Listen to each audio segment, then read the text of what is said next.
Well, I mean, of course, there have always been many people working at the local level and working with poverty, but my approach in that respect was different.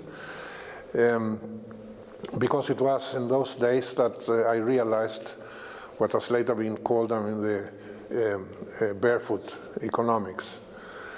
Because I realized being in poverty areas, and this I realized at the very beginning, that the conventional knowledge I had as an economist and the conventional discourse was totally meaningless in an environment like that. As I have often described it, I mean, if I step into the mud and across me also standing in the mud is a man who is thin, hungry, has no job, has 5 kids, has a wife and a grandmother to take care of him, what do I tell him there, looking at his face in those conditions? That he should be happy because the GNP is growing at 5%? Or, well, everything is absurd, you know, that exports, you know, are blooming or whatever. Well, nothing of that, you know, was of any use. So I discovered that I had to invent another language, an economic language that was coherent with the environment of poverty. And in that respect, I think it was relatively pioneer.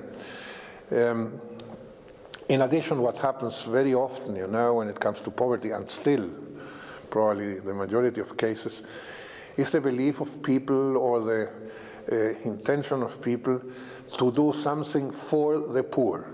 And my point is that you cannot do things for the poor, you must do things with the poor. No?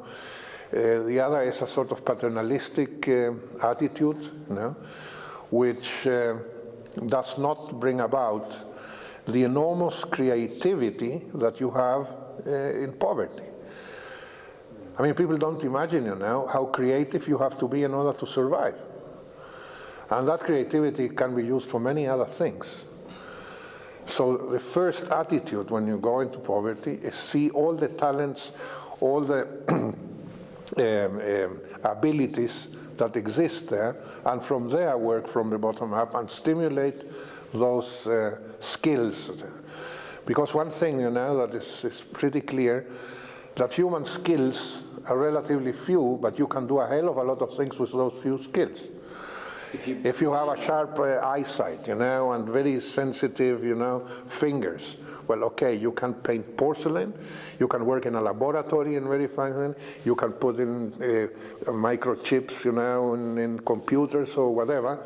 I mean, it's the same skill, which you can use for many things. So if you go into poverty and see which are the skills, and from there on you build up, you immediately have a boom.